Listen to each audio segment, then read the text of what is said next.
You're watching Living Black, reporting from Perth's famous Cottesloe Beach.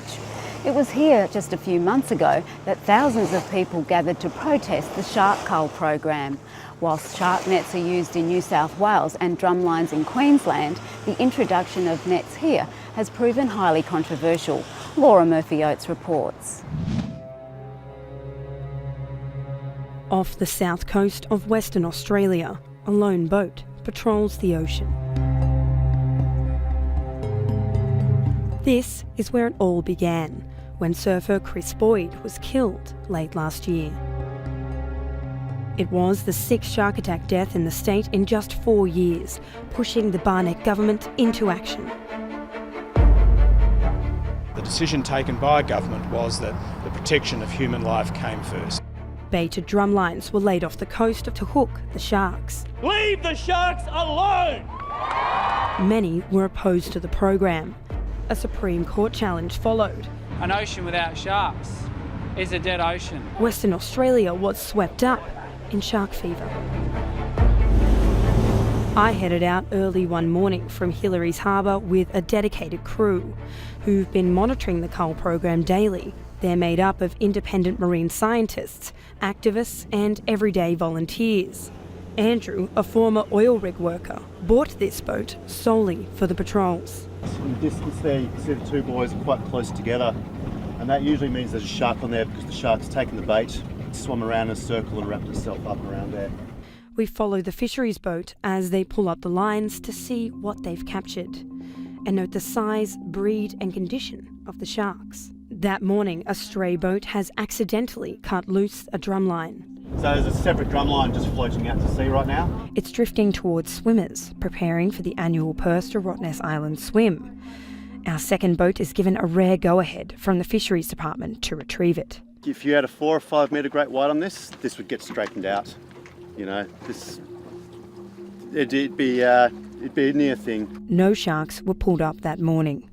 But according to fisheries records, up to 5 sharks are caught per day. Under the policy, if they're under 3 metres, they're let go. If larger, they're killed. Nearly all sharks captured so far are tiger sharks, believed to have been responsible for 1 death in Western Australia in the past 40 years. So 35 sharks a week. If this goes on for months and months, you know, we're looking at hundreds and hundreds of sharks being killed. Get him in! Get it in! It's alive! We're seeing these animals coming up with these massive injuries. I mean, it's really horrendous to see, you know, how badly damaged these animals are. It hasn't got the hose in its mouth. Earlier on in the week, we actually filmed one of the sharks being released. We had a GoPro camera on it. As soon as it went in the water head first, it turned over upside down and then just sunk.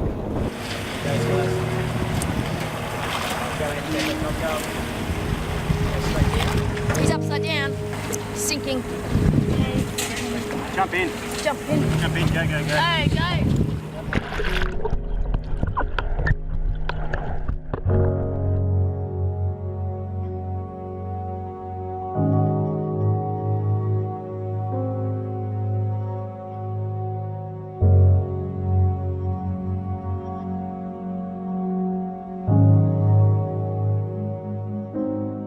The drumlines are set up off the coast of popular beaches, 1 kilometre from shore. They're placed along the Perth metropolitan area and the southwest, curling around Cape Natural East. There are close to 70 in all. 3 hours drive down from Perth in the usually peaceful Margaret River wine region, the shark issue hits a raw nerve. The surfing destination towns of Yallingup and Gracetown have been hit more than once. I feel that they're there to serve a purpose, and I think the government is just reacting to the taking of human life. We all sort of believe if we don't do something now, in 10 years' time, no one will be surfing, no one will be in the ocean. As a mother who has lost her child, how could I speak out against the drumlines? Sharon Burden is the mother of 21-year-old fatal shark attack victim Cull, taken in 2011 at Bunker Bay. She is a vocal opponent of the shark culling. To be able to see such a creature in the wild, instead of only in a museum or zoo, and to think of the big picture and not just our own short time. I think that's a legacy Cull would be proud of. In Margaret River, the local community gathers to discuss the drumlines. Welcome, we say kaya. We say kaya ne, Wadandi Nyunga, Bugra, Kitchawangi. Welcome to the land of the Wadandi people and their language. Bill Webb from the Wardan Aboriginal Centre near Yallingup documents and shares Wadandi Noongar culture and history. Bill is from one of the few Wadandi Noongar families still in the area and has witnessed the deterioration of the local environment over the decades. We have a totem and a spirituality, and it's a connection to all the dreaming or the Wadandi or people, Aboriginal people across Australia, is that animal is important, and he has a spirit about it. Wadandi people are saltwater people. Wardan is the spirit of the ocean. Wadandi people are the people of the ocean.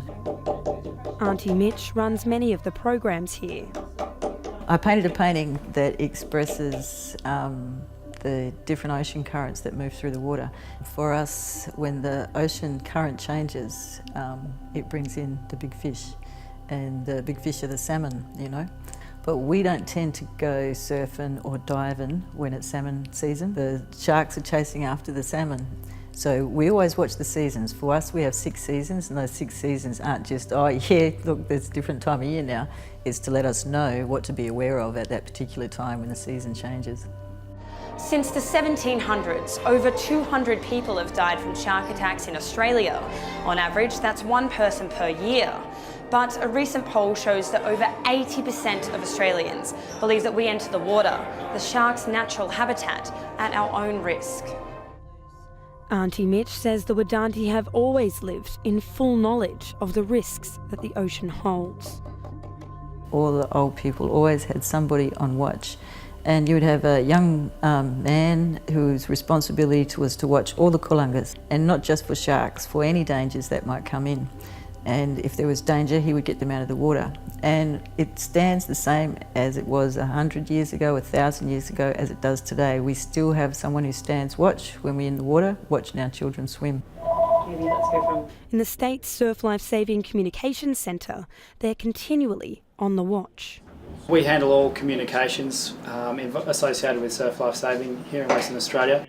And they're part of a world-first program that lets us know when large sharks are approaching via Twitter.